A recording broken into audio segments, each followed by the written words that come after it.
أشهد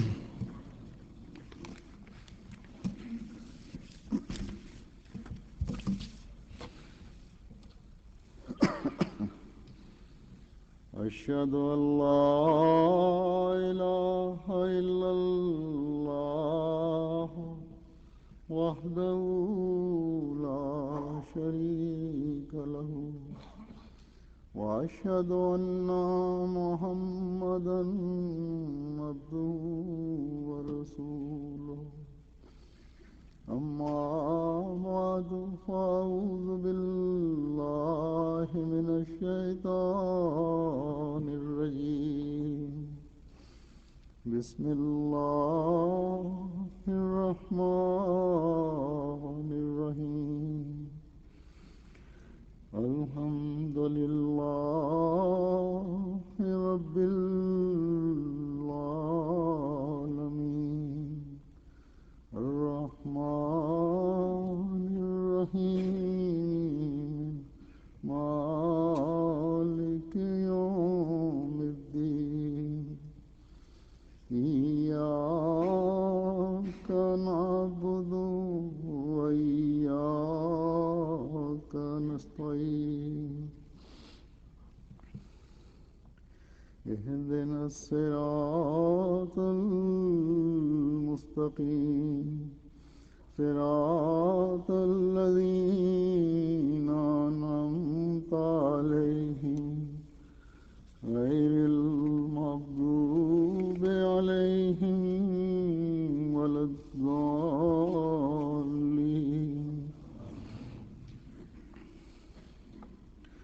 فتعالى الله الملك الحق ولا تعجل بالقرآن من قبل أن يقضى إليك وحيه وقل رب زدني علما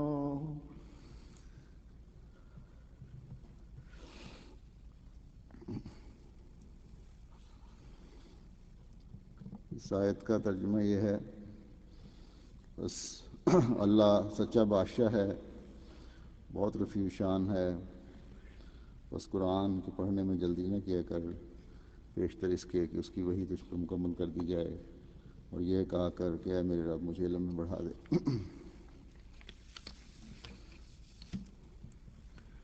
اصل جو دعا اس میں سکھائی گئی ہے وہ ہے رب زدنی علما۔ اللہ تعالیٰ نے قرآن کریم میں یہ دعا سکھا کر مومنوں پر بہت بڑا احسان کیا ہے۔ یہ دعا صرف برائے دعا ہی نہیں کہ منہ سے کہہ دیا کہ اے اللہ میرے علم میں اضافہ کر،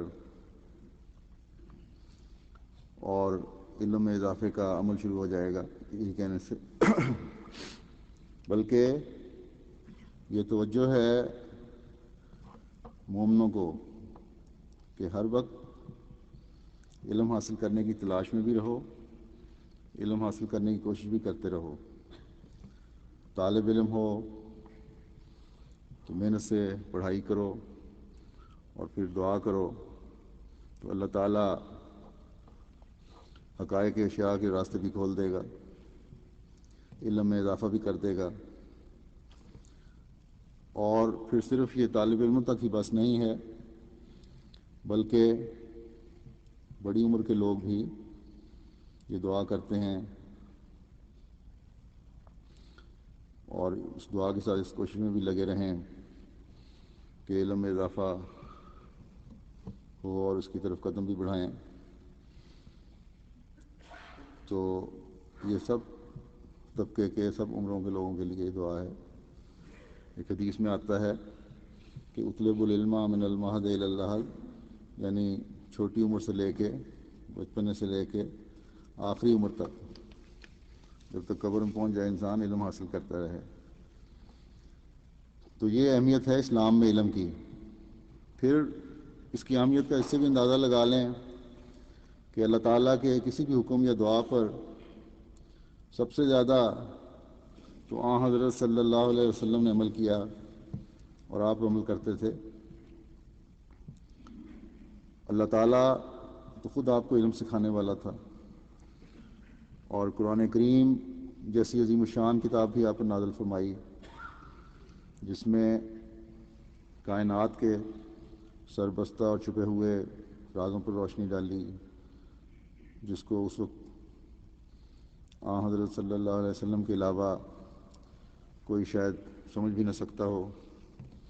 پھر گزشتہ تاریخ کا علم دیا، آئندہ کی پیشخبریوں سے اطلاع دی، لیکن پھر بھی یہ قرآن حکم ہے، یہ دعا سکھائی کہ یہ دعا کرتے رہیں کہ رب زدنی علما۔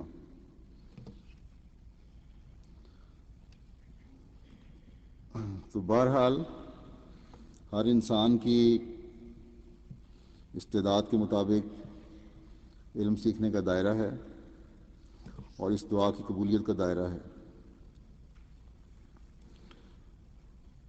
وہ راز جو آج سے 1500 سال پہلے قرآن کریم نے بتائے، آج تحقیق کے بعد دنیا کے علم میں آ رہے ہیں۔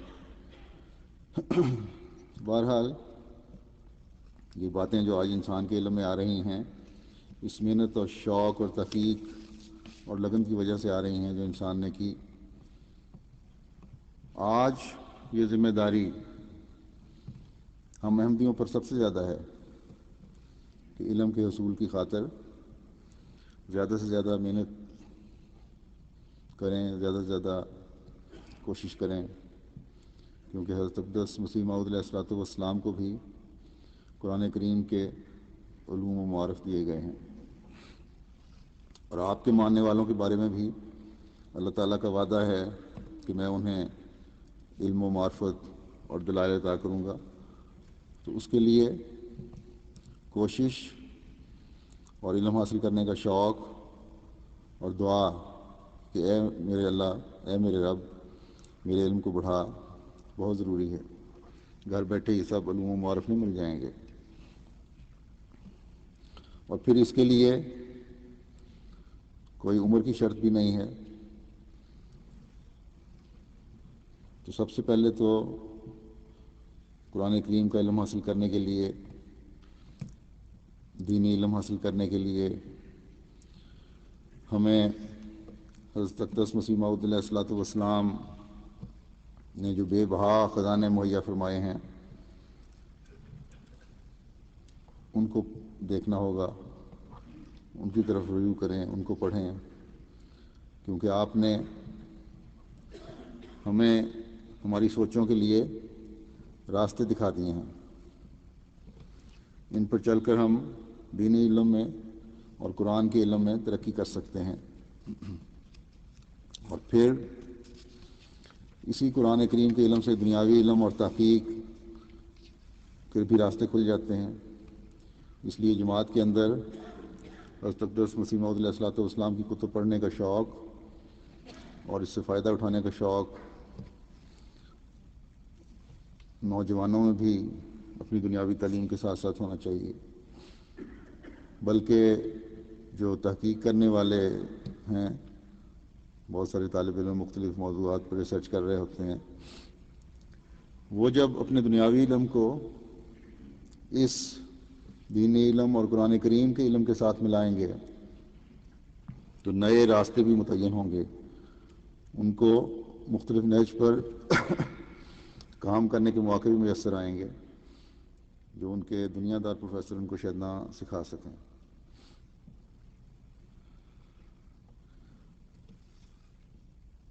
اسی طرح جیسے کہ میں نے پہلے کہا کہ بڑی عمر کے لوگوں کو بھی یہ نہیں سمجھنا چاہیے کہ عمر بڑی ہوگی اب علم ہم حاصل نہیں کر سکتے، ان کو بھی اس طرح توجہ دینے کی ضرورت ہے۔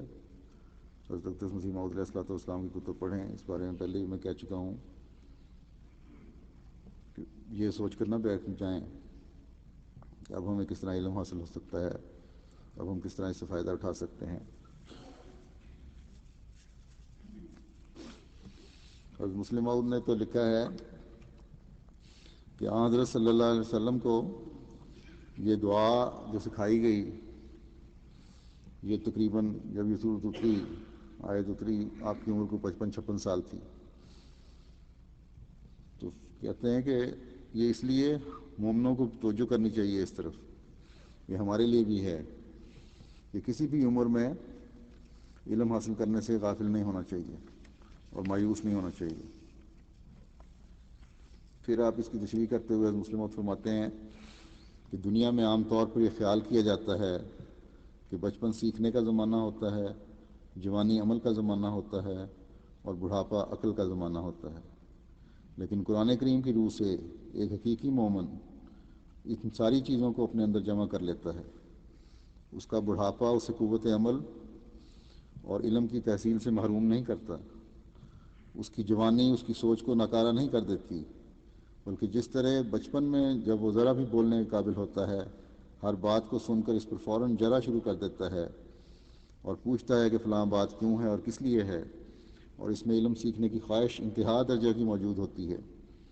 اسی طرح اس کا بڑھاپا بھی علوم سیکھنے میں لگا رہتا ہے اور وہ کبھی بھی اپنے آپ کو علم کی تحصیل سے مستغنی نہیں سمجھتا. اس کی موٹی مثال ہمیں رسول کریم صلی اللہ علیہ وسلم کی مقدس ذات میں ملتی ہے. آپ کو 55-56 سال کی عمر میں اللہ تعالیٰ نے الہاماً فرمایا کہ قل رب زدنی علما، یعنی اے محمد رسول اللہ صلی اللہ علیہ وسلم، تیرے ساتھ ہمارا سلوک ایسا ہی ہے جیسے ماں کا ایک بچے کے ساتھ ہوتا ہے. اس لیے بڑی عمر میں جہاں دوسرے لوگ بیکار ہو جاتے ہیں اور زائد علوم اور معارف حاصل کرنے کی خواہش ان کے دلوں سے مٹ جاتی ہے اور ان کو یہ کہنے کی عادت ہو جاتی ہے کہ ایسا ہوا ہی کرتا ہے، تجھے ہماری یہ ہدایت یہ ہے کہ ہمیشہ خدا تعالیٰ سے دعا کرتا رہے کہ خدایا میرا علم اور بڑھا اور میرا علم اور بڑھا. بس مومن اپنی زندگی کے کسی مرحلے میں بھی علم سیکھنے سے غافل نہیں ہوتا، بلکہ اس میں وہ ایک لذت اور سرور محسوس کرتا ہے.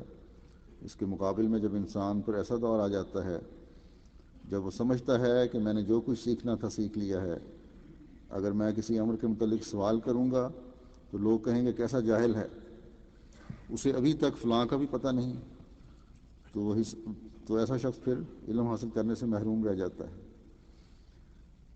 دیکھ لو حضرت ابراہیم علیہ السلام بڑی عمر کے آدمی تھے مگر پھر بھی کہتے ہیں رب ارنی کیف تحیی الموتی. جب حضرت ابراہیم علیہ السلام نے یہ سوال کیا تو اللہ تعالیٰ نے یہ نہیں کہا کہ ابراہیم تو 50-60 سال کا ہو چکا ہے اور اب یہ بچوں کی سی باتیں چھوڑ دے، بلکہ اس نے بتایا کہ ارواح کس طرح زندہ ہوا کرتی ہیں. بس ہر عمر میں علم سیکھنے کی تڑپ اپنے اندر پیدا کرنی چاہیے اور ہمیشہ اللہ تعالیٰ سے یہ دعا کرتے رہنا چاہیے کہ الہی میرے علم بڑھا، کیونکہ جب تک انسانی قلب میں علوم حاصل کرنے کی ہر وقت پیاس نہ ہو اس وقت تک وہ کبھی ترقی حاصل نہیں کر سکتا. بعض لوگ کہتے ہیں حافظہ بڑی عمر کمزور ہو جاتا ہے. مجھے یاد ہے ہمارے ایک استاد ہوتے تھے، انہوں نے ریٹائرمنٹ کے بعد قرآن کریم حفظ کیا اور ربا میں سائیکل پہ آگے ہینڈل کے اوپر قرآن کریم رکھا ہوتا تھا اور چلتے ہوئے پڑھتے رہتے تھے. لیکن آج کل ربا میں رکشے اتنے ہو گئے ہیں اب نہیں کیا جا سکتا اس طرح، کیونکہ ہسپتال پہنچے ہوں گے پھر بزرگ.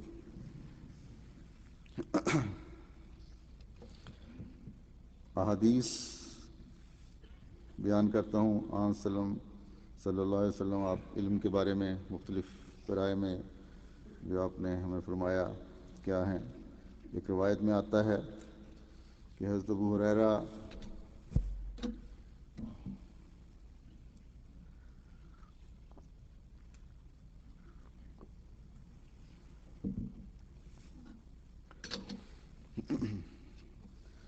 بیان کرتے ہیں یہ روایت کہ حضرت صلی اللہ علیہ وسلم نے فرمایا کہ ہر مسلمان کے لیے ضروری ہے کہ وہ علم حاصل کرے.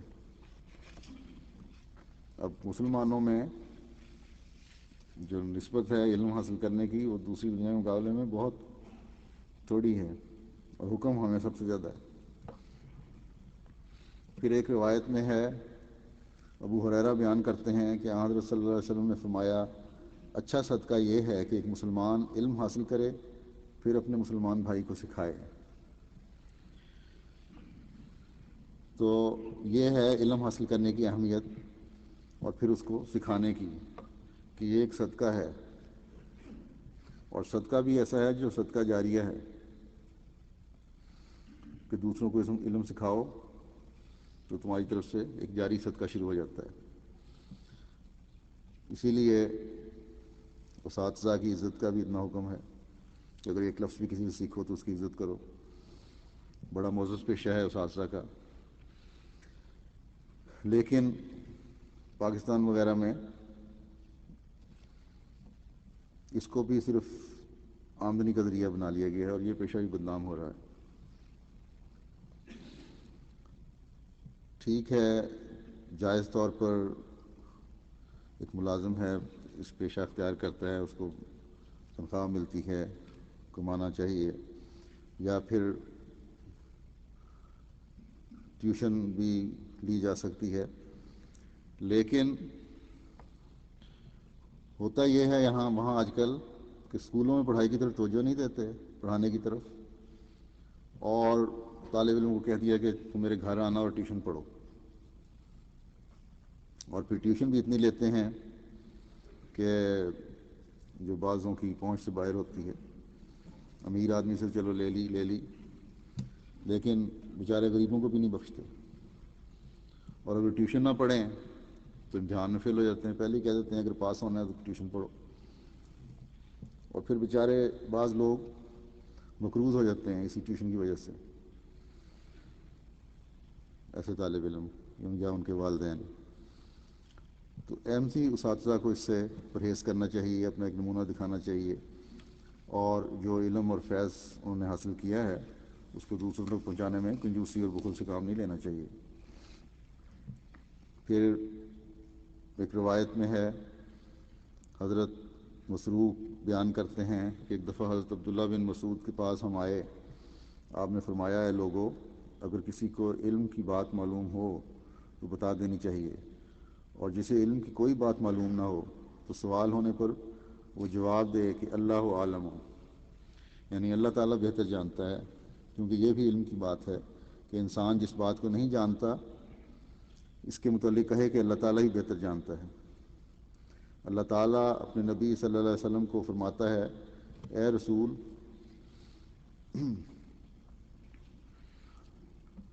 اسی کا حصہ ہے آگے، کیونکہ میں تم سے اس کا کوئی بدلہ نہیں مانگتا اور نہ ہی میں تکلف سے کام لینے والا ہوں۔ تو اس میں جو روایت میں پہلا حصہ ہے اس میں یہ سبق ہے اساتذہ کے لیے، اساتذہ کے ذکر چل رہا ہے کہ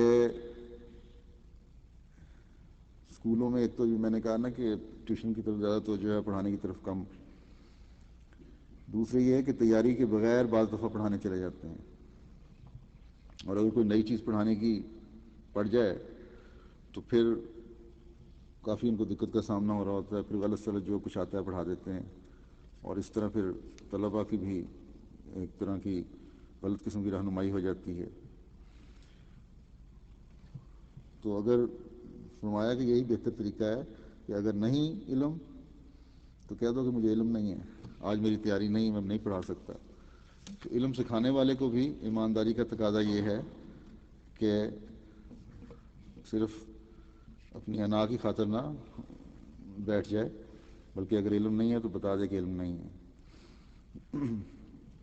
پھر حضرت ابو ہریرہ بیان کرتے ہیں کہ رسول اللہ صلی اللہ علیہ وسلم نے فرمایا، علم حاصل کرو، علم حاصل کرنے کے لیے وقار اور سکینت کو اپناؤ، اور جس سے علم سیکھو اس کی تعظیم و تکریم اور ادب سے پیش آؤ۔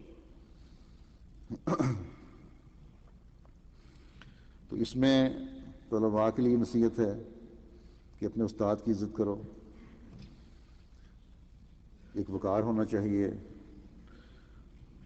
آج کل مختلف ممالک میں طلباء کی ہڑتالیں ہوتی ہیں، توڑ پھوڑ ہوتی ہیں، مطالبے منوانے کے لیے گلیوں میں نکل آتے ہیں، مطالبہ یونیورسٹی یا کالج کا ہوتا ہے، اور توڑ پھوڑ سڑکوں پہ اسٹریٹ لائٹس کی یا حکومت کی پراپرٹی کی یا عوام کی جائیدادوں کی ہو رہی ہوتی ہے، دکانوں کو آگے لگ رہی ہوتی ہیں۔ تو یہ انتہائی غلط اور گھٹیا قسم کے طریقے ہیں۔ اسلام کی تعلیم تو یہ نہیں ہے۔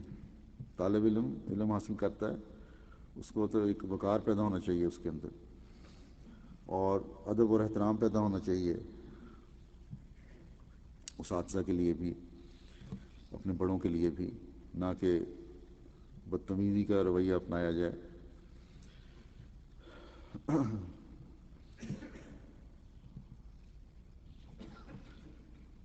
پھر بعض دفعہ ہمارے اساتذہ کو یہ سامنا کرنا پڑتا ہے، احمدی اساتذہ کو، یہ تو خیر ضمن ذکر کر رہا ہوں میں، کہ غیر احمدی طلباء جو ہیں وہ اگر کوئی بات ہو، خود پڑھائی نہیں کی ہوتی، فیل ہو جاتے ہیں، اگر وہ احمدی ٹیچر ہے ان کا یا احمدی استاد ہے تو فوراً اس کے خلاف ہڑتالیں شروع ہو جاتی ہیں وہاں۔ تو اس لحاظ سے بھی پاکستان میں بعض اساتذہ بڑی مشکل میں ہوتے ہیں۔ اللہ تعالیٰ بھی ایسے طلباء کو عقل دے۔ اور احمدی طلباء کو بھی چاہیے کہ کبھی ایسی سٹرائکس میں یونیورسٹیوں کالجوں میں جو ہوتی ہیں کبھی حصہ نہ لیں اور اپنے وقار کا خیال رکھیں۔ احمدی طالب علم کی ایک اپنی انفرادیت ہونی چاہیے۔ پھر ایک روایت میں آتا ہے، حضرت عبداللہ بن عمر بیان کرتے ہیں، عبداللہ بن عمر، کہ ایک دن حضرت صلی اللہ علیہ وسلم اپنے گھر سے نکل کر مسجد میں تشریف لائے اور دیکھا کہ مسجد میں 2 حلقے بنے ہوئے ہیں، کچھ لوگ تلاوت قرآن کریم اور دعائیں کر رہے ہیں اور کچھ لوگ پڑھنے پڑھانے میں مشغول ہیں۔ اس پر حضور صلی اللہ علیہ وسلم نے فرمایا، دونوں گروہ نیک کام میں مصروف ہیں، یہ قرآن پڑھ رہا ہے اور دعائیں مانگ رہا ہے، اور اللہ تعالیٰ چاہے تو انہیں دے اور چاہے تو نہ دے، یعنی ان کی دعائیں قبول کرے یا نہ کرے، اور یہ لوگ پڑھنے پڑھانے مشغول ہیں، دوسرا گروہ۔ اور خدا تعالیٰ نے فرمایا کہ خدا تعالیٰ نے مجھے معلم اور استاد بنا کر بھیجا ہے، اس لیے آپ پڑھانے والوں میں جا کے بیٹھ گئے۔ تو یہ مقام دیا ہے حضرت صلی اللہ علیہ وسلم نے علم حاصل کرنے والوں کو۔ لیکن یہاں یہ بھی واضح ہو کہ جو پڑھنے پڑھانے والے تھے وہ بھی تقوی پر قائم رہنے والے تھے اور ایمان لانے والوں کا گروہ ہی تھا۔ آپ کی گہری نظر نے یہ دیکھ لیا کہ یہ پڑھنے پڑھانے والے بھی نیکیوں پر قائم رہنے والے ہیں، تقوی پر چلنے والے ہیں، اور تقوی کے ساتھ پھر غور فکر اور تدبر سے علم سیکھنے کی کوشش کر رہے ہیں، اس لیے آپ ان میں بیٹھ گئے۔ ایک اور جگہ روایت ہے کہ اصل علم وہی ہے جس کے ساتھ تقوی ہو۔ تو اس بات کو ہمیشہ پیش نظر رکھنا چاہیے کہ کبھی کسی قسم کا علم بھی تقوی سے دور لے جانے والا نہ ہو۔ علم وہی ہے جو تقوی کے قریب ترین ہو اور تقوی کی طرف لے جانے والا ہو، خدا تعالیٰ کی طرف لے جانے والا ہو۔ پھر ایک روایت میں آتا ہے، حضرت علی بیان کرتے ہیں کہ صحیح اور حقیقی فقیہ وہ ہے جو لوگوں کو اللہ تعالیٰ کی رحمت سے نا امید نہیں ہونے دیتا اور ان کے لیے اللہ تعالیٰ کی نافرمانی کا جواز بھی مہیا نہیں کرتا، اور نہ ان کو اللہ تعالیٰ کے عذاب اور اس کی پکڑ سے بے خوف بناتا ہے۔ قرآن کریم سے ان کی توجہ ہٹا کر کسی اور کی طرف انہیں راغب کرنے کی کوشش نہیں کرتا۔ یاد رکھو، علم کے بغیر عبادت میں کوئی بھلائی نہیں، اور سمجھ کے بغیر علم کا دعویٰ درست نہیں۔ اگر سمجھ نہیں آئی صرف رٹا لگا لیا تو وہ علم نہیں ہے، اور تدبر اور غور و فکر کے بغیر محض قرات کا کچھ فائدہ نہیں۔ تو فرمایا کہ ایسا علم جو بے عمل سے خالی ہے، ایسے علم کا کوئی فائدہ نہیں ہے۔ علم تو انسان کو انسانیت کے اعلیٰ معیار سکھانے کے لیے حاصل کیا جاتا ہے۔ اگر پھر علم حاصل کرنے کے باوجود وحشی کا وحشی رہنا ہے تو ایسے علم سے کیا فائدہ، جیسا آج کل کے علماء دعویٰ کرتے ہیں، اور پھر حرکتیں بھی ایسی ہیں۔ حضرت اقدس مسیح موعود علیہ السلام فرماتے ہیں کہ علم سے مراد منطق یا فلسفہ نہیں ہے، بلکہ حقیقی علم وہ ہے جو اللہ تعالیٰ محض اپنے فضل سے عطا کرتا ہے۔ یہ علم اللہ تعالیٰ کی معرفت کا ذریعہ ہوتا ہے اور اس سے خشیت الہی پیدا ہوتی ہے، جیسا کہ قرآن شریف میں اللہ تعالیٰ فرماتا ہے، انما یخشی اللہ من عبادہ العلماء۔ اگر علم سے اللہ تعالیٰ کی خشیت میں ترقی نہیں ہوئی تو یاد رکھو کہ وہ علم ترقی معرفت کا ذریعہ نہیں ہے۔ پھر ایک روایت ہے، حضرت ابن عباس عبداللہ بن عباس سے کہ حضرت صلی اللہ علیہ وسلم نے فرمایا جب تم جنت کے باغوں میں سے گزرو تو خوب چرو۔ صحابہ نے عرض کی کہ حضور یہ ریاض الجنہ یعنی جنت کے باغ کیا چیز ہیں؟ تو آپ نے فرمایا کہ مجالس علمی، یعنی ان مجالس میں بیٹھ کر زیادہ سے زیادہ علم حاصل کرو۔ تو اس کے لیے پہلے بھی میں کہہ چکا ہوں، اجتماعوں اور جلسوں کے وقت جب اجتماعات پہ آتے ہیں تو وہاں یا جلسوں پہ آتے ہیں تو اس وقت ان سے پورا فائدہ اٹھانا چاہیے، اور یہی صرف مقصد ہونا چاہیے کہ ہم نے یہاں سے اپنی علمی اور روحانی پیاس بجھانی ہے، اور جو مقصد ہے ان جلسوں کا اس کو حاصل کرنے کی کوشش کرنی ہے۔ اگر جلسوں پر آ کے پھر دنیاوی مجلسیں لگا کر بیٹھنا ہے اور ان سے پورا استفادہ نہیں کرنا تو پھر فائدہ کیا ان جلسوں پہ آنے کا۔ حضرت اقدس پھر یہ ہے کہ جو پہلے ہی میں کہہ چکا ہوں کہ آج کل کے زمانے میں حضرت اقدس مسیح موعود علیہ الصلوۃ والسلام کی کتب بھی ہیں، ان کو پڑھنے کی طرف بھی توجہ دینی چاہیے اور ان سے بھی فائدہ اٹھانا چاہیے۔ یہ بھی قرآن کریم کی ایک تعلیم، تشریح اور تفسیر ہے جو ہمیں ملتی ہے آپ کی کتب سے۔ آپ فرماتے ہیں دین تو چاہتا ہے کہ مصاحبت ہو، پھر مصاحبت سے گریز ہو تو دینداری کے حصول کی امید کیوں رکھتا ہے؟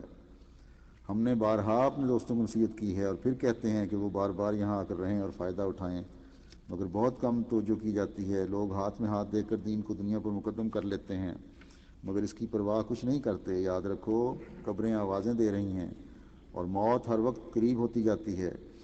ہر ایک سانس تمہیں موت کے قریب کرتا جاتا ہے اور تم اسے فرصت کی گھڑیاں سمجھتے جاتے ہو۔ اللہ تعالیٰ نے مکر کرنا مومن کا کام نہیں ہے، اللہ تعالیٰ سے مکر کرنا مومن کا کام نہیں ہے۔ جب موت کا وقت آ گیا پھر ساتھ آگے پیچھے نہ ہوگی۔ وہ لوگ جو اس سلسلے کی قدر نہیں کرتے اور انہیں کوئی عظمت اس کی معلوم نہیں، ان کو جانے دو، مگر ان سب سے بڑھ کر بدقسمت اور اپنی جان پر ظلم کرنے والا تو وہ ہے جس نے اس سلسلے کو شناخت کیا اور اس میں شامل ہونے کی فکر کی لیکن اس نے کچھ قدر نہ کی۔ وہ لوگ جو یہاں آ کر میرے پاس کثرت سے نہیں رہتے اور ان باتوں سے جو خدا تعالیٰ ہر روز اپنے سلسلے کی تائید میں ظاہر کرتا ہے نہیں سنتے اور دیکھتے، وہ اپنی جگہ پر کیسے ہی نیک اور متقی اور پرہیزگار ہوں، مگر میں یہی کہوں گا کہ جیسا چاہیے انہوں نے قدر نہیں کی۔ میں پہلے کہہ چکا ہوں کہ تکمیل علمی کے بعد تکمیل عملی کی ضرورت ہے، پس تکمیل عملی بدون تکمیل علمی کے محال ہے، یعنی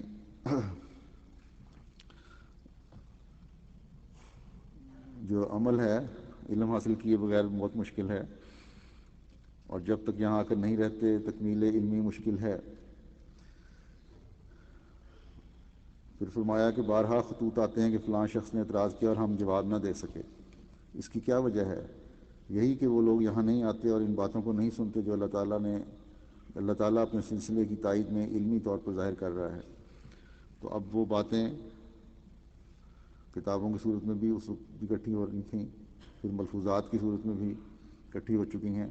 اس طرف توجہ دینی چاہیے اور ضرور پڑھنی چاہیے یہ کتب، اور انہی کتب سے دلائل آپ کو میسر آ جاتے ہیں لوگوں کے اعتراضوں کے جواب دینے کے، اور یہی آج کل طریقہ ہے آپ کی مجلسوں سے فیض یاب ہونے کا، اس آپ کی صحبت سے فائدہ اٹھانے کا، کہ پہلے بھی میں کہتا رہا ہوں کہ آپ کی کتب کی طرف پڑھنے کی طرف زیادہ سے زیادہ توجہ دی جائے، اور اس سے ہمیں مخالفین کے اعتراضوں کے جواب بھی ملیں گے اور قرآن کریم کی علوم و معرفت بھی ہمیں حاصل ہوگی، علوم کی معرفت بھی ہمیں حاصل ہوگی۔ پھر آپ فرماتے ہیں کہ ہمارے نبی کریم صلی اللہ علیہ وسلم سے بڑھ کر کوئی انسان کامل دنیا میں نہیں گزرا، لیکن آپ کو بھی رب زدنی علما کی دعا کی تعلیم ہوئی تھی۔ پھر اور کون ہے جو اپنی معرفت اور علم پر کامل بھروسہ کر کے ٹھہر جاوے اور آئندہ ترقی کی ضرورت نہ سمجھے؟ جوں جوں انسان اپنے علم اور معرفت میں ترقی کرے گا اسے معلوم ہوتا جاوے گا کہ ابھی بہت سی باتیں حل طلب ہیں۔ بعض امور کو ابتدائی نگاہ میں بالکل بےہودہ بعض امور کو وہ ابتدائی نگاہ میں بالکل بےہودہ سمجھتے تھے، لیکن آخر وہی امور صداقت کی صورت میں ان کو نظر آئے۔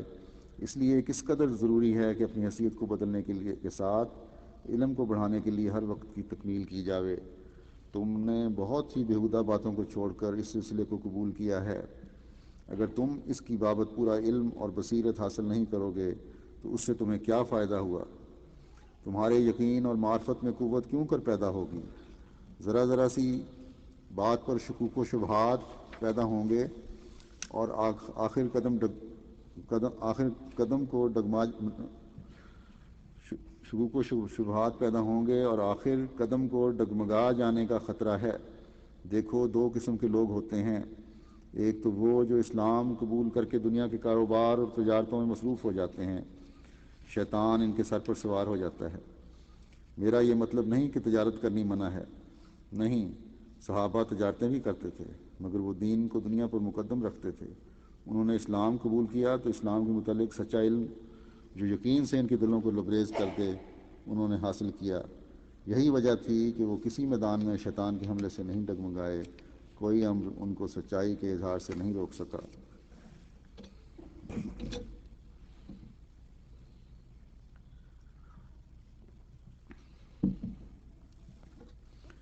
ایک روایت میں حضرت جابر بن عبداللہ بیان کرتے ہیں کہ حضرت صلی اللہ علیہ وسلم نے فرمایا کہ تم علم اس غرض سے حاصل نہ کرو کہ اس کے ذریعے دوسرے علماء کے مقابلے میں فخر کر سکو، نہ اس لیے حاصل کرو کہ جہلاء میں اپنی بڑائی اور اکڑ دکھاؤ اور جھگڑے کی طرح ڈال سکو،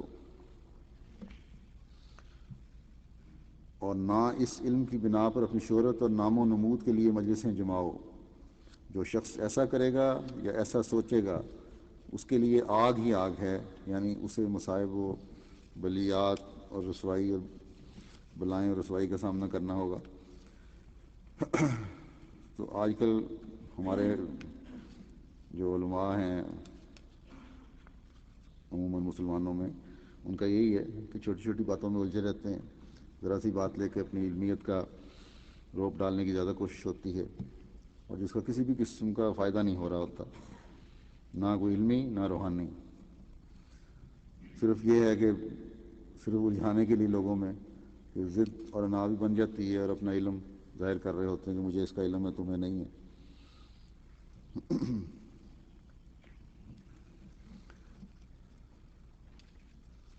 تو احمدیوں کو صرف اس لیے علم حاصل کرنا چاہیے کہ اپنی انا مقصد نہ ہو یا علم کا روپ ڈالنا مقصد نہ ہو، بلکہ اس علم کے نور کو پھیلانا، اس سے فائدہ اٹھانا اور اللہ تعالیٰ کی رضا کرنا مقصد ہو، رضا کا حاصل کرنا مقصد ہو۔ حضرت اقدس مسیح موعود علیہ الصلوۃ والسلام کا یہ واقعہ ہمیشہ سامنے رکھنا چاہیے، جب آپ نے ایک عالم سے صرف اس لیے بحث نہیں کی تھی کہ اس کے نقطہ نظر کو آپ ٹھیک سمجھتے تھے، تو جو لوگ آپ کو بحث کے لیے لے گئے تھے انہوں نے بہت کچھ کہا بھی، لیکن پھر بھی آپ کو جس بات سے اصولی اختلاف تھا وہ آپ نے نہ کیا۔ تو آپ کے اس فعل سے اللہ تعالیٰ نے بھی خوشی کا اظہار فرمایا اور فرمایا کہ تیری عاجزانہ راہیں اسے پسند آئیں۔ تو بندوں سے کچھ لینے کے لیے علم کا اظہار نہیں ہونا چاہیے، بلکہ ہر وقت اللہ تعالیٰ کی رضا پیش نظر رہنی چاہیے، اور جو علم ہے اس سے یہی ہو کہ اللہ تعالیٰ کی رضا کے ساتھ ساتھ اس کی مخلوق کی بھی خدمت ہو سکے اس سے۔ پھر ایک روایت میں حضرت ابو درداء بیان کرتے ہیں کہ میں نے حضرت صلی اللہ علیہ وسلم کو یہ فرماتے ہوئے سنا کہ جو شخص علم کی تلاش میں نکلے اللہ تعالیٰ اس کے لیے جنت کا راستہ آسان کر دیتا ہے، اور فرشتے طالب علم کے قیام پر خوش ہو کر اپنے پر اس کے آگے بچھاتے ہیں، اور عالم کے لیے زمین و آسمان میں رہنے والے بخشش مانگتے ہیں، یہاں تک کہ پانی کی مچھلیاں بھی اس کے حق میں دعا کرتی ہیں۔ اور عالم کی فضیلت عابد پر ایسی ہے جیسے چاند کی دوسرے ستاروں پر، اور علماء انبیاء کے وارث ہیں۔ انبیاء روپیہ پیسہ ورثہ میں نہیں چھوڑ جاتے، بلکہ ان کا ورثہ علم و عرفان ہے۔ جو شخص علم حاصل کرتا ہے وہ بہت بڑا نصیبہ اور خیر کثیر حاصل کرتا ہے۔ تو علم کی یہ اہمیت ہے. علم حاصل کرنے کے لیے یہاں بھی لوگ آتے ہیں مغرب میں پڑھنے کے لیے، بڑی دور دور سے، ہمارے ملکوں سے، ایشین ملکوں سے.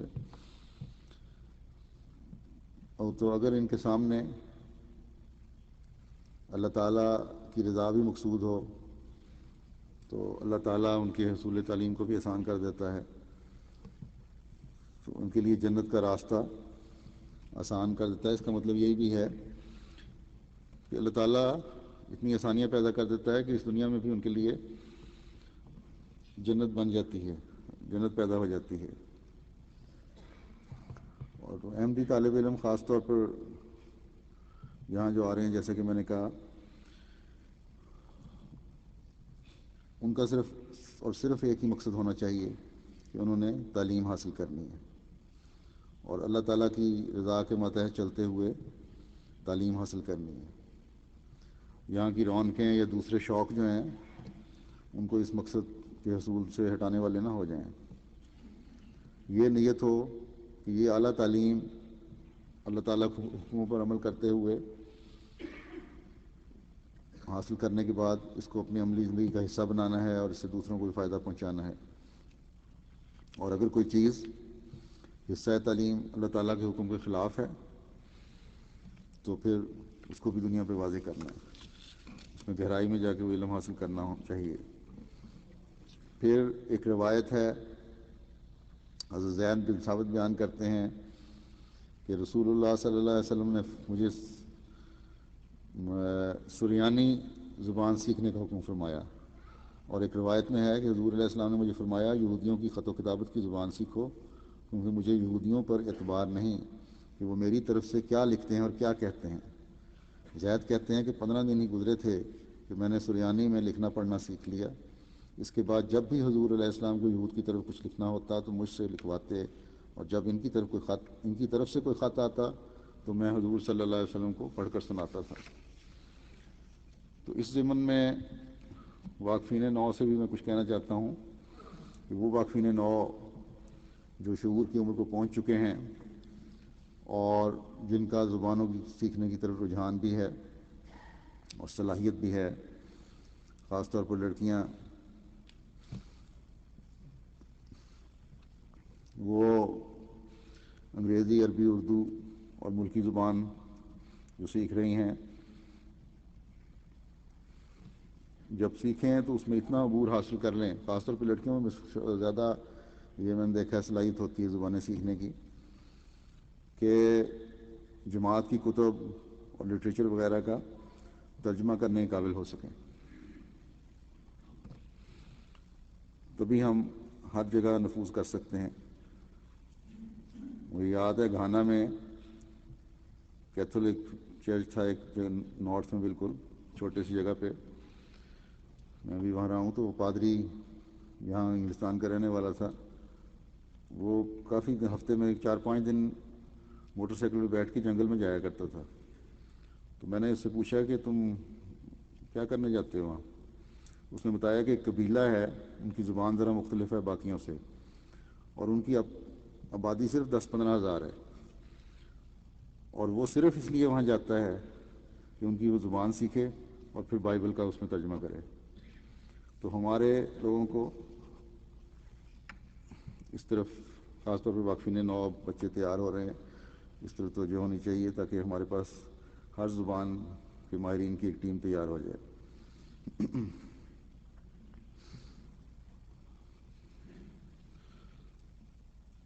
بہت سے بچے ایسے ہیں جو اب یونیورسٹی لیول تک پہنچ چکے ہیں، وہ خود بھی اس طرف توجہ کریں جیسے کہ میں نے کہا. اور ملکی جو شعبہ ہے واقفین نو کا، وہ بھی ایسے بچوں کی لسٹیں بنائیں، اور پھر ہر سال یہ فہرستیں جو ہیں تازہ ہوتی رہیں، کیونکہ ہر سال نئے بچے اس میں شامل ہوتے چلے جائیں گے، ایک عمر کو پہنچنے والے ہوں گے. اور صرف اسی شعبے میں نہیں بلکہ ہر شعبے میں. عموماً جو ہمیں موٹے موٹے شعبے جن میں ضرورت پڑتی ہے فوراً واقفین زندگی کی، وہ ہیں مبلغین، پھر ڈاکٹر ہیں، پھر ٹیچر ہیں، پھر اب کمپیوٹر سائنس کے ماہرین کی بھی ضرورت پڑ رہی ہے، پھر وکیل ہیں، پھر انجینئر ہیں، زبانوں کے ماہرین کا پہلے میں کہہ دیا، پھر ان کے آگے مختلف شعبہ جات بن جاتے ہیں، پھر اس کے علاوہ کچھ اور شعبے ہیں۔ تو جو تو مبلغ بن رہے ہیں ان کا تو پتہ چل جاتا ہے کہ جامعہ میں جانا ہے اور جامعہ میں جانا چاہتے ہیں، اس لیے فکر نہیں ہوتی، پتہ لگ جائے گا۔ لیکن جو دوسرے شعبوں میں یا پیشوں میں جا رہے ہوئے ان میں سے اکثر کا پتہ ہی نہیں لگتا۔ دوروں کے دوران مختلف جگہوں میں نے پوچھا ہے، تو ابھی تک یا تو بچوں نے ذہن ہی نہیں بنایا ہوا 16-17 سال کی عمر کو پہنچ کے بھی، یا پھر کسی ایسے شعبے کا نام لیتے ہیں جس کی فوری طور پہ جماعت کو شاید ضرورت بھی نہیں ہے۔ مثلا کوئی کہتا ہے ہمیں پائلٹ بننا ہے، پھر بعض لوگ کہتے ہیں کہ ہمیں تو کھیلوں سے دلچسپی ہے، کرکٹر بننا ہے یا فٹ بال کا پلیئر بننا ہے، تو یہ تو پیشے واقفین نو کے لیے نہیں ہے۔ تو صرف اس لیے کہ میرے خیال میں بچوں کی صحیح طرح کاؤنسلنگ ہی نہیں ہو رہی، ان کی رہنمائی نہیں ہو رہی، اور اس وجہ سے ان کو کچھ سمجھ نہیں آ رہی کہ ان کا مستقبل کیا ہے۔ تو ماں باپ بھی صرف وقف کر کے صرف بیٹھ نہ جائیں، بلکہ بچوں کو مستقل سمجھاتے رہیں۔ یہی میں کہتا رہا ہوں مختلف جگہوں میں ماں باپ کو کہ اپنے بچوں کو سمجھاتے رہیں کہ تم وقف نو ہو، ہم نے تمہیں وقف کیا ہے، تم نے جماعت کی خدمت کرنی ہے اور جماعت کا ایک مفید حصہ بننا ہے، اس لیے کوئی ایسا پیشہ اختیار کرو جس سے تم جماعت کا مفید وجود بن سکو۔ پھر ایسے بچے بھی ملے ہیں کہ بڑی عمر کے ہونے کے باوجود یہ ان کو یہ نہیں پتہ کہ وقف نو ہے اور وقف نو ہوتی کیا چیز ہے۔ ماں باپ کہتے ہیں کہ وقف نو میں ہے، پھر بعض یہ کہتے ہیں کہ وہ ماں باپ نے وقف کیا ہے لیکن ہم کچھ اور کرنا چاہتے ہیں۔ تو جب ایسی فہرستیں تیار ہوں گی، سامنے آ رہی ہوں گی، ہر ملک میں جب تیار ہو رہی ہوں گی، تو ہمیں پتہ لگ جائے گا کہ ایک تو یہ ہے کہ کتنے بیچ میں سے ایسے ہیں جو بڑے ہو کر جھڑ رہے ہیں، اور کتنے ایسے ہیں اور کس ملک میں ایسے ہیں جہاں سے ہمیں مبلغ ملیں گے، اور کتنے ایسے ہیں جن میں سے ہمیں ڈاکٹر ملیں گے، کتنے انجینئر ملیں گے یا ٹیچر ملیں گے وغیرہ۔ پھر جو ڈاکٹر بنتے ہیں ان کی اس شعبے میں بھی، ڈاکٹری کے شعبے میں بھی مختلف دلچسپیاں ہر ایک کی ہوتی ہیں، تو اس دلچسپی کے مطابق بھی ان کی رہنمائی کی جا سکتی ہے۔ تو اس کے لیے بھی ملکوں کو مرکز سے پوچھنا ہوگا تاکہ ضرورت کے مطابق ان کو بتایا جائے کہ کس کس، بعض دفعہ ہوتا ہے کہ کسی نے ڈاکٹر بننا ہے، کسی ایک شعبے میں نہیں صرف دلچسپی ہوتی، 2-3 شعبوں میں ہوتی ہے، تو ضرورت کے مطابق رہنمائی کی جا سکتی ہے کہ فلاں شعبے میں جانا ہے۔ تو اب تو اس عمر کو دوسری تیسری کھیپ پہنچ چکی ہے، شاید چوتھی بھی پہنچ رہی ہو، جو جہاں اپنے بارے میں، مستقبل کے بارے میں سوچا جا سکتا ہے۔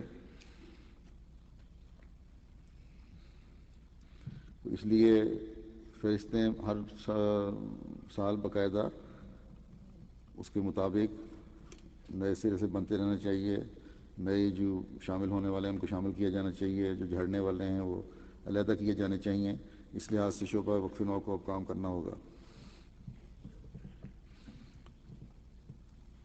پھر جو پڑھ رہے ہیں ان کے بارے میں بھی علم ہونا چاہیے کہ ان میں درمیانے درجے کے کتنے ہیں اور کیا کیا پیشے اختیار کر سکتے ہیں، ان کو کیا کام دیے جا سکتے ہیں۔ اور جیسا کہ میں نے کہا، اس کام کو اب بڑے وسیع پیمانے پر دنیا میں ہر جگہ کرنے کی ضرورت ہے، اور اب اس شعبے کو، واقفین نو کے شعبے کو میں کہوں گا کہ یہ فہرستیں کم از کم ایسے بچے جو 15 سال سے اوپر کے ہیں ان کی تیار کر لیں، اور 3-4 مہینے میں اس نہج سے تیار ہونی چاہیے، اس طرز پہ تیار ہونی چاہیے فہرست۔ کیونکہ میرے خیال میں جو میں نے جائزہ لیا ہے، جو رپورٹ کے حقائق اور اصل حقائق ہیں، زمینی حقائق جیسے کہتے ہیں، وہ ذرا مختلف ہیں، اس لیے حقیقت پسندی کی طرف آنا ہوگا ہمیں۔ پھر کچھ شعبے جات تو میں نے گنوا دیے ہیں، تو یہی نہ سمجھیں کہ اس کے علاوہ کوئی شعبہ اختیار نہیں کیا جا سکتا یا ہمیں ضرورت نہیں ہے. بعض ایسے بچے ہوتے ہیں بڑے ٹیلنٹڈ ہوتے ہیں، غیر معمولی ذہین ہوتے ہیں، ریسرچ کے میدان میں نکلتے ہیں، جس میں سائنس کے مضامین بھی آتے ہیں، تاریخ کے مضامین بھی ہیں یا اور مختلف ہیں. تو ایسے لوگوں کو بھی، ایسے بچوں کو بھی ہمیں گائیڈ کرنا ہوگا. تو وہی بات ہے جو میں نے کہا کہ ہر ملک میں کونسلنگ یا رہنمائی وغیرہ کے شعبے کو فعال کرنا ہوگا. اور جیسا کہ میں نے کہا تھا کہ حضرت مسیح موعود علیہ السلام کے ماننے والوں کے ساتھ تو اللہ تعالیٰ کا وعدہ ہے کہ وہ علم و معرفت میں کمال حاصل کریں گے. تو اس کمال کے لیے کوشش بھی کرنی ہوگی. پھر انشاءاللہ تعالیٰ اللہ تعالیٰ کے فضل بھی ہوں گے. اور بہرحال بچوں کی رہنمائی ضروری ہے. چند ایک ایسے ہوتے ہیں جو اپنے شوق کی وجہ سے اپنے راستے کا تعین کر لیتے ہیں. عموماً بہت بڑی اکثریت ہے، اس کو بہرحال گائیڈ کرنا ہوگا. اور جیسا کہ میں نے کہا گہرائی میں جا کر یہ سارا جائزہ لینا ہوگا. حضرت اقدس مسیح موعود علیہ السلام فرماتے ہیں کہ میں ان مولویوں کو غلطی پر جانتا ہوں جو علوم جدیدہ کی تعلیم کے مخالف ہیں. وہ دراصل اپنی غلطی اور کمزوری کو چھپانے کے لیے ایسا کرتے ہیں. ان کے ذہن میں یہ بات سمائی ہوئی ہے کہ علوم جدیدہ کی تحقیقات اسلام سے بدظن اور گمراہ کر دیتی ہے، اور وہ یہ قرار دیے بیٹھے ہیں کہ گویا عقل اور سائنس اسلام سے بالکل متضاد چیزیں ہیں. چونکہ خود فلسفے کی کمزوریوں کو ظاہر کرنے کی طاقت نہیں رکھتے، اس لیے اپنی اس کمزوری کو چھپانے کے لیے یہ بات تراشتے ہیں کہ علوم جدیدہ کا پڑھنا ہی جائز نہیں. ان کی روح فلسفے سے کانپتی ہے اور نئی تحقیقات کے سامنے سجدہ کرتی ہے. تو ہم نے واقفین نو بچوں کو یہ پڑھا کے نئے نئے علوم سکھا کے پھر دنیا کے فنون دلائل سے بند کرنے ہیں، اور اس تعلیم کی کو سامنے رکھتے ہوئے جو حضرت اقدس مسیح موعود علیہ السلام نے ہمیں اصل قرآن کا علم اور معرفت پا کے دی ہے. اللہ کرے کہ واقفین نو کی یہ فوج، جدید فوج، علوم جدیدہ سے لیس فوج جلد تیار ہو جائے. پھر واقفین نو بچوں کی تربیت کے لیے خصوصاً اور تمام احمدی بچوں کی تربیت کے لیے بھی عموماً ہماری خواتین کو بھی اپنے علم میں اضافے کی ساتھ ساتھ اپنے بچوں کو بھی وقت دینے کی طرف توجہ دینی چاہیے، اور اس کی بہت زیادہ ضرورت ہے. اجلاسوں میں، اجتماعوں میں، جلسوں میں آ کر پھر وہاں کچھ جو سیکھا جاتا ہے وہیں چھوڑ کر چلے نہ جایا کریں. یہ تو انتہائی بالکل جہالت کی بات ہوگی کہ جو کچھ سیکھا ہے وہیں چھوڑ جایا جائے. تو عورتیں اس طرح بہت توجہ دیں، اور اپنے بچوں کی طرف بھی خاص طور پر بہت توجہ دیں. کیونکہ میں نے دیکھا ہے کہ جن واقفین نو یا عمومی طور پر بچوں کی مائیں بچوں کی طرف توجہ دیتی ہیں اور خود بھی کچھ دینی علم رکھتی ہیں، ان کے بچوں کے جواب اور دلچسپی وقف نو کے بارے میں بھی بالکل مختلف انداز میں ہوتے ہیں. اس لیے مائیں اپنے علم کو بھی بڑھائیں اور پھر اس علم سے اپنے بچوں کو بھی فائدہ پہنچائیں. لیکن اس سے یہ مطلب نہیں ہے کہ باپوں کی ذمہ داریاں ختم ہو گئی ہیں یا فارغ ہو گئے ہیں باپ بالکل اس سے. یہ خامدوں کی اور مردوں کی ذمہ داری بھی ہے کہ ایک تو وہ اپنے عملی نمونہ سے تقوی کا ماحول اور علم کا ماحول پیدا کریں، پھر عورتوں کو دینی تعلیم اور بچوں کی دینی تعلیم کی طرف خود بھی توجہ دیں. کیونکہ اگر مردوں کا اپنا ماحول نہیں ہے، گھروں میں وہ پاکیزہ ماحول نہیں ہے، تقوی پر چلنے کا ماحول نہیں ہے، تو اس کا اثر بہرحال عورتوں پہ بھی ہوگا اور بچوں پہ بھی ہوگا. اگر مرد چاہیں تو پھر عورتوں میں چاہے وہ بڑی عمر کی بھی ہو جائیں تعلیم کی طرف شوق پیدا کر سکتی ہیں، کچھ نہ کچھ رغبت دلا سکتے ہیں. کم از کم اتنا ہو سکتا ہے کہ وہ بچوں کی تربیت کی طرف توجہ دیں.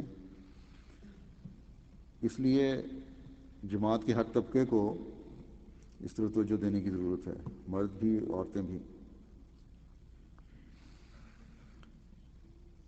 کیونکہ مردوں کی دلچسپی سے ہی پھر عورتوں میں کی دلچسپی بڑھے گی، اور عورتوں کی اگر دلچسپی ہوگی تعلیم کے بارے میں، ہر قسم کی تعلیم کے بارے میں، تو پھر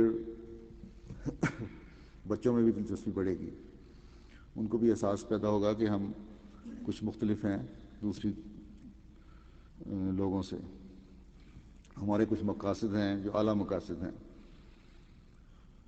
اور اگر یہ سب کچھ پیدا ہوگا تو تبھی ہم دنیا کی اصلاح کرنے کے دعوے میں سچے ثابت ہو سکتے ہیں، ورنہ دنیا کی اصلاح کیا کرنی ہے؟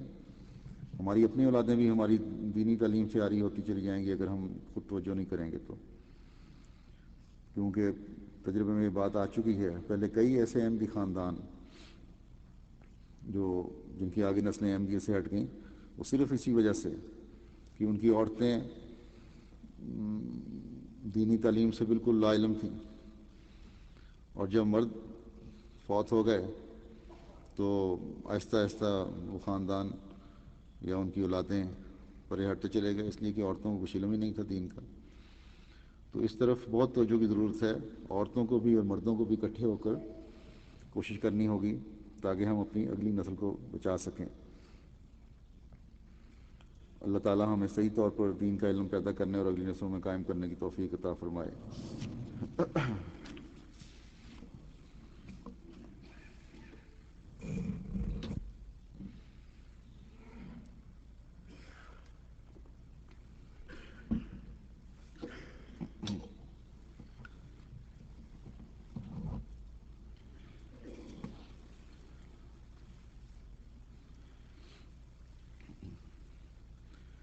الحمد لله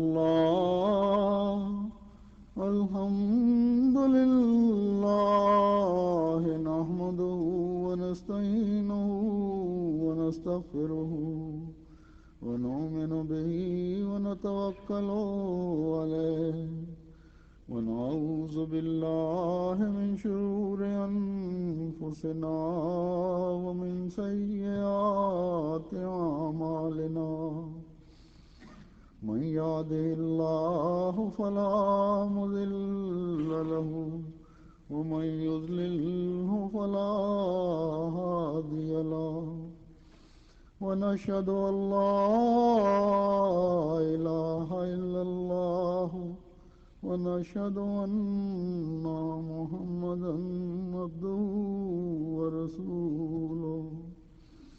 عباد الله رحمكم الله، إن الله يأمر بالعدل والإحسان وإيتاء ذي القربى وينهى عن الفحشاء والمنكر والبغي، يعظكم لعلكم تذكرون۔ اذكروا الله يذكركم وادعوه يستجب لكم ولذكر الله أكبر۔